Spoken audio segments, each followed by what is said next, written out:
بقول لك يا اخويا، ايه يا اخويا امور؟ ما تعرفش اي حد هنا كده عنده شغل يشغلني عنده؟ انت محتاج شغل ضروري قوي يعني؟ اه والله العظيم، ده انا من صباحيه ربنا ماشي على كعب رجلي عمال ادور على اي حد عنده شغل يشغلني عنده، مفيش. خلاص يا عم، انا عندي ليك شغل. ايه عندك ليه شغل والله؟ وهديك 1000 جنيه كمان يا عم في اليوم. يا نهار ابيض، 1000 جنيه في اليوم؟ ابسط يا عم. ده انا اتصل بامي وابويا دلوقتي واعرفهم، ربنا يكبر بخاطرك يا اخويا. حبيبي بس مش هتعرف الشغل الاول عن ايه؟ اي شغل اشتغله معاك، ده انا بتاع شغل، ده انا جد جد في الشغل يعني، بس اي حاجه غير الحرام. لا لا الحمد لله ملناش في الحرام والكلام ده. اذا كان كده انا معاك في اي حاجه، قول لي هشتغل اعمل ايه؟ بسيطه يا قلب اخوك، كل اللي هتعمله هتقعد على التلج وتقول يح.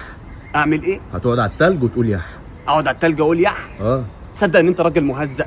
في ايه يا عم؟ لا لا حقيقي انت راجل مهزأ. في ايه يابا؟ عشان تستخف دمك كده معايا يبقى انت راجل مهزأ. خلي بالك انا ثوره قوميه عندنا هناك في الشارع، عيب لما تيجي تقول لي كده انا اقعد على التلج اقول يح. الله، ايه يا عم الاسلوب اللي انت بتقوله ده؟ ما تقعد انت قول يح. يا عم لا انا ما بقولش يح يابا. انت راجل بيئه، انا غلطان اللي سالت واحد شبك اصلا. يا عم انت عبيط اصلا، وفي حد بيدي 1000 جنيه في اليوم لحد؟ ما انا قلت يمكن طلع الموضوع فيه سيكو سيكو عايز نقعد اقول يح. ما تقعد انت قول يح. طب هتستفاد ايه لما اقعد واقول يح؟ يا عم انت مالك، انا هتبسط يابا. هتتبسط لما اجي اقول يح على التلج. وهديك 1000 جنيه كمان. فو عليك. بقول لك ايه؟ ولا ملايين الدنيا تمشيها 2000.